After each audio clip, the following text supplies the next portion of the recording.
Hello teachers, I wanted to share with you a great activity from this year that I ran with my Year 9 English class, and it was part of our unit on George Orwell's Animal Farm.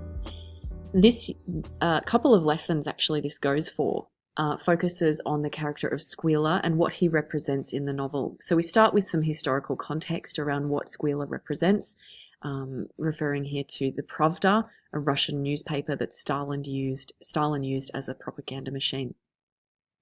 Then we have some excerpts below that I've pasted here from the novel, which really highlight Squealer's exceptional manipulative abilities, which really just are quite mind-blowing. Pay particular attention to this section here when he tries to convince the other animals that it's a good thing that the pigs are consuming the milk and apples on the farm. He uses a range of persuasive devices there that you can analyze with students. Here I have just a scan of some student notes from this lesson, and you can see that we did focus very specifically on that section about milk and apples. So just having a classroom discussion there. We've got the use of logos to increase credibility. The students identified rhetorical questions, emotive language, rhetorical questions as well, is appealing to that sense of fear.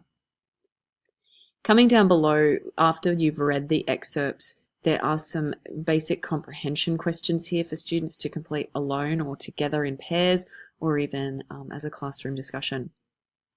So things got quite interesting when I introduced the kids to this term spin. Something I'm sure most of them are actually familiar with just through social media, but we looked at it as a form of propaganda. Next, I've just really upped the interest factor for kids with some really famous examples of spin from, recent history. And I couldn't help but think of Sean Spicer, who at the time was Trump's first press secretary. And of course, he was famous for declaring that Trump had the largest audience to ever witness an inauguration, period, both in person and around the globe.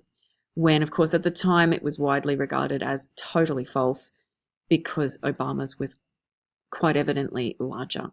So the kids found this quite fascinating. There he is, of course, fronting the press and essentially doing what Squealer does best, convincing people of a mistruth. And if he wasn't brilliant at it, then, of course, we upped the ante with Kellyanne Conway at the time, known for her brilliant spin of using words to manipulate meaning. So instead of lying, she presented the idea that Sean Spicer offered alternative facts. So it's hard not to see the equivalence here with the character of Squealer being artful in his use of language to persuade. So next we come to the cool group activity, which I can't wait to show you examples of. I decided to get students to work as a group to get essentially a press secretary in the style of Sean Spicer here to convince the school cohort of something awful.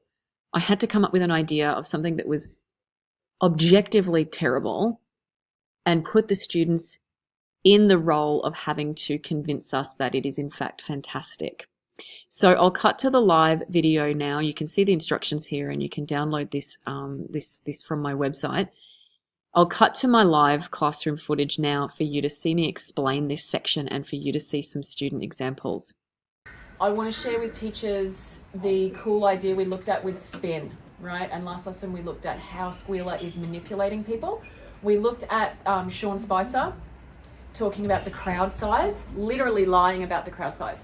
Kellyanne Conway with her great quote of, we're not lying, we're using alternative facts. Alternative facts, awesome. So my awesome students this afternoon are going to be writing a short script of 60 seconds. And they are going to be in that role of Sean Spicer as a press secretary. This is for you guys because you started last lesson, we're finishing today. One person from your group is coming out here representing the education department. This is a hard job. There's going to need to be expert levels of spin. because the scenario, in my view, does suck. Let's look. You have to deliver the script. What's your subject? You have to defend a new initiative from the Department of Education. What they're wanting to do is extend the school day from 9 to 3. It's instead going to be 8 to 4. Why? To reflect the real world of work. Additionally, to cut costs in the budget, we know public education is, always struggling with a budget. We're actually going to have students now cleaning the school each day. That includes toilets and buildings and bins. We also need to include that pivotal piece of information that the teachers and school leaders, of course, are still going home at 3 because they've got the important job of teaching, I can't even get it out, teaching, leading, and the important job of educating the future. So we'll still leave at 3. The rules of each delivery, it has to be 60 seconds long. To sell this idea, you have to speak to the whole school to convince them that this is a cool thing, a positive thing, an opportunity. Okay? You have to include a reference to science. You have to stoke some fear, just like Squealer. I would like at least 2 rhetorical questions. I want to hear some repetition, perhaps even a rule of 3. And you have to leave us thinking that this is a good idea. We have to agree with this new proposal. I love it. Any questions right now? Keep that rolling. Is it a legit question? Yeah. Yeah, go on. What flavour the pods, miss? Snickers, hello. Yes, miss. Right? And that's a participation pod. We're editing that out.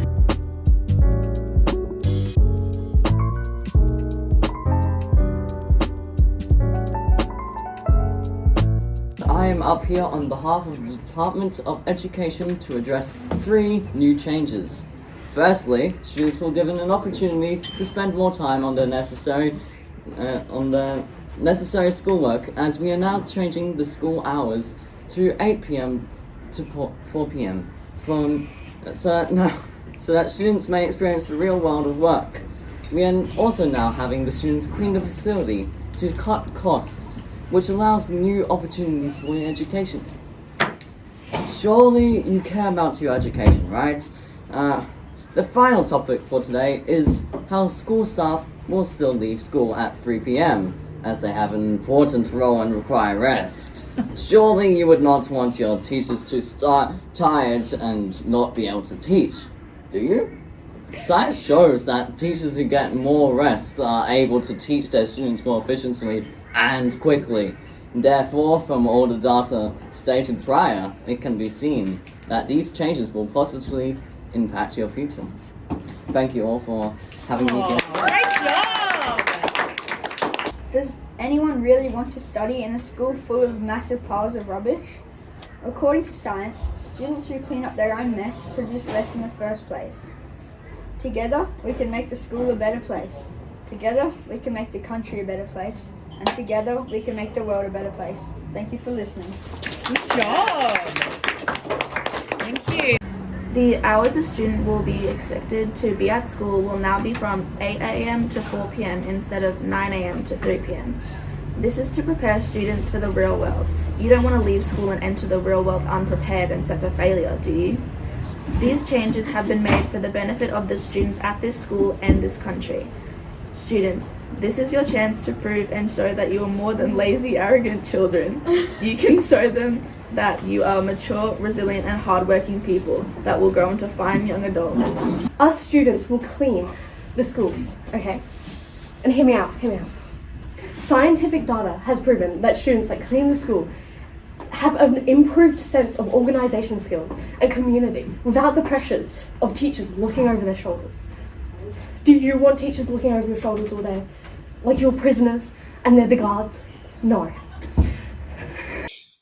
I'm going to scan through some of the little speeches that students wrote. Now, I have to say, I have not seen students jump into a writing task this quickly for many, many years.